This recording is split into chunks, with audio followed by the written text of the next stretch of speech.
recognize that everything comes from Him. In the Old Testament, we call it tithes.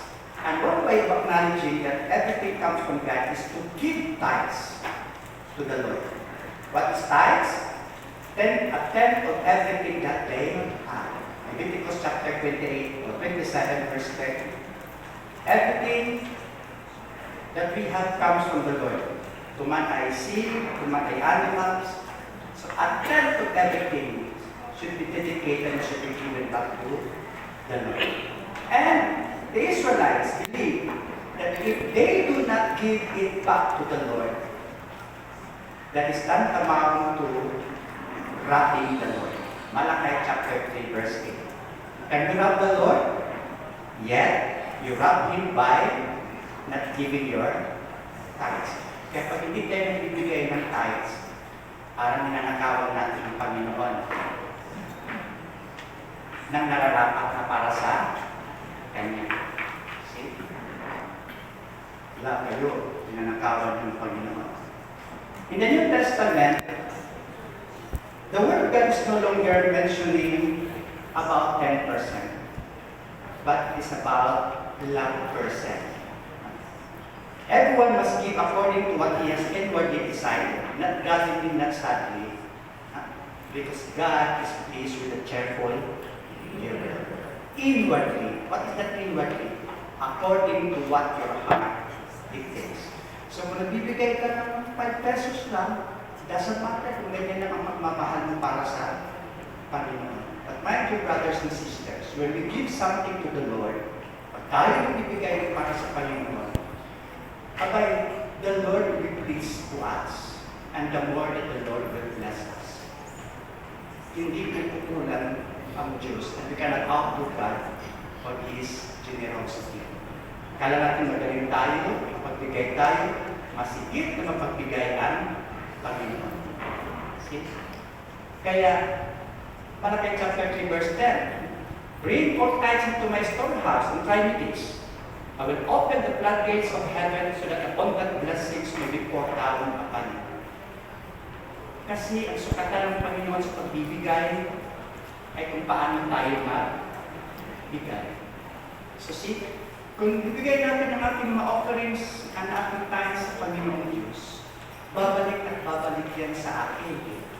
Hindi naman kailangan niya ng Panginoon. The Lord doesn't need our tithes. But the Lord wants you to be blessed. Gusto ng Panginoon kayo ay pagpalain. Pero anong sikreto ng pagpapala? It is in giving that we receive. So if you don't give, you will not receive. That is the law of nature. Third law of Newton. For every action, there is an equal and opposite reaction. Magbibigay ka, makakatanggap ka. Kung hindi ka magbibigay, wala kang matatanggap. That's precisely Luke chapter 6 verse 13 says. No? Give and it shall be given to you. No? The measure you measure with will be measured against you. Diba? Siksik-ligling at umaaraw. Kaya, dapat tayong magbibigay. So, well, alam niyo ba, gumagana ang ating mga gawain sa simbahan kapag tayo ay mayroong enough for the work of God to move and to roll. Eh kung wala, paano natin maipapalaganap ang salita ng Diyos? So magbigay tayo. And in our community, sa ating servant community, there is a way na magagamit natin maayos ang ating binibigay sa Panginoon. Ginagamit natin yan isa sa way na meron tamang sharing. May maiwan sa community, may maiwan sa national, at may maiwan nagagawa pa tayo para sa ating nagpapagawain. So it doesn't matter kung magkano lang. Ang importante ay magbigay tayo. Magbigay tayo. Kahit piso, okay lang yan. Basta meron kang para sa community. Start by doing that. Because the more that we do it, the more that the blessing will come down to us. Kaya, sana, hindi mo natin magiging issue ulit yung ating tithes. I think we have someone here, or ilan ba, number of people who can testify how they are being blessed by the Lord because they are faithfully giving what is expected, what is due to the Lord. Siguro tawagin natin si Sister Emeline, and then Sister... Sino ba mag-salita? Okay, Brother Ricky also will have to share, Brother Sister Emeline, and then Sister Hantay, and then Marie will also have to share. Sino ba una? Sister Emeline.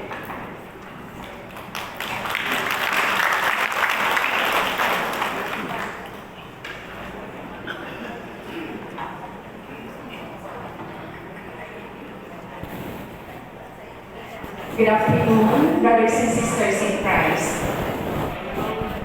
Year 1991, I experienced the baptism of the Holy Spirit. And one of the effects of my inner transformation was the hunger to listen to the Word of God, the hunger to attend local, national, international conferences, especially at Surat communities, and the hunger to attend my formation classes sa community.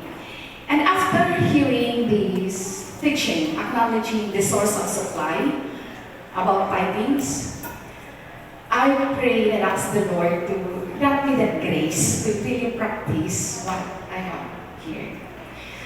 At first, I struggled, especially the giving of the 10%. There is a struggle, but brothers and sisters, the grace of God is sufficient enough. And since the time na naging faithful ako in giving my tithes, actually, hindi pa ako covenanted member ng community, nag-start na ako ng bigay ng tithe. May isang member ng pastoral team nagsabi sa akin, hindi ka pa naman member ng covenanted community, hindi ka pa covenant member ng community, bakit nagbibigay ka na ng tithe? Sabi ko, because the Lord told me to do so. Brothers and sisters, na-experience ko ang promised blessing ng Lord. The multiplication of His favor, enough for all our needs, and a surplus for every good works. I would like to cite some example. Ang dami kong mga experiences. Pero una-una,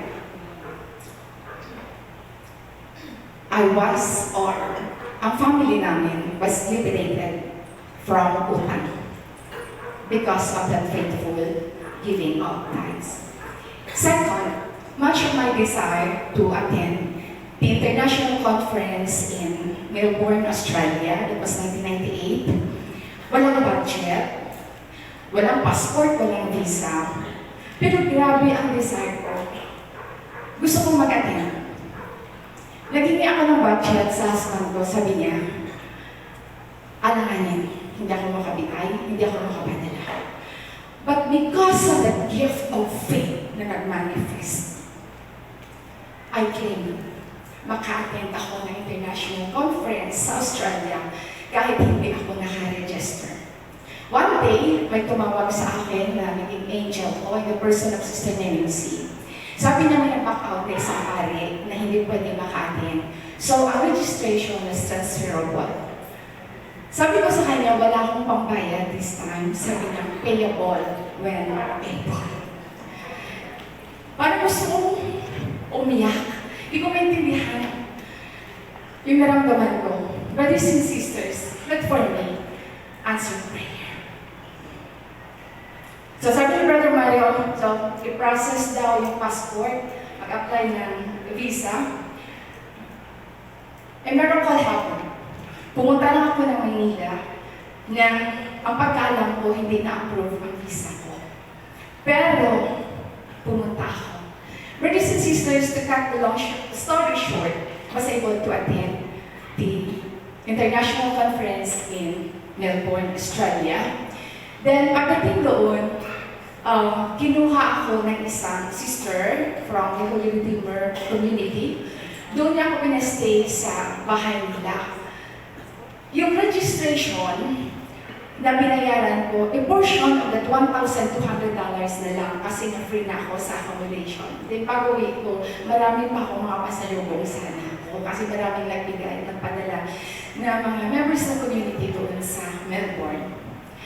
Then, second international conference in Bangkok, Thailand. Same. Walang budget. Pero may paraffol. May paraffol tayo at that time. Bumili ako ng raffle ticket and I claim it na manalo ako sa raffle. Then, at time na may meeting ng mga national leaders dito din sa Manila, naganda ako, nagbunot-bunot na. Tapos, tinawagan ako ni Brother Mario, sabi niya, sample pa lang daw, nagbunot na.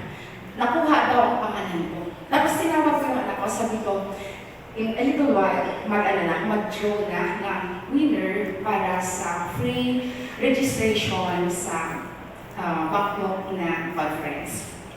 Nag-pray kami. Sabi ko sa anak ko, holding hands kami dalawa. Once na maging ang telepono ko, sigurado nanalo ako. Brothers and sisters,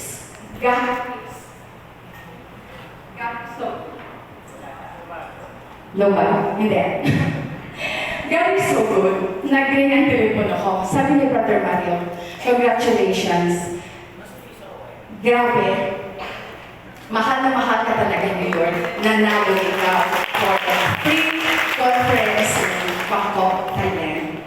At that time, brothers and sisters, I cannot stop praising and thanking God for His goodness. Para sa akin, ano yun eh?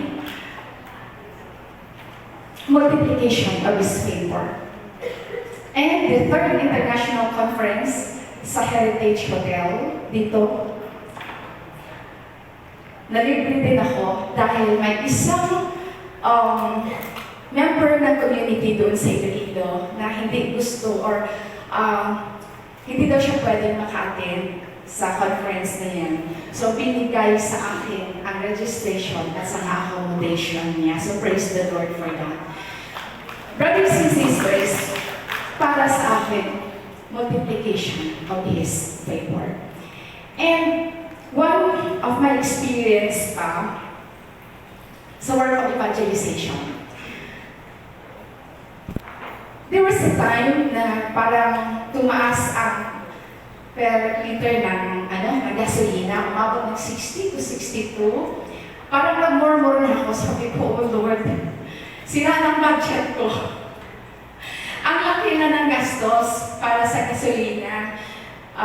Dahil grabe, massive yung evangelization namin. Malalayo pa yung mga lugar.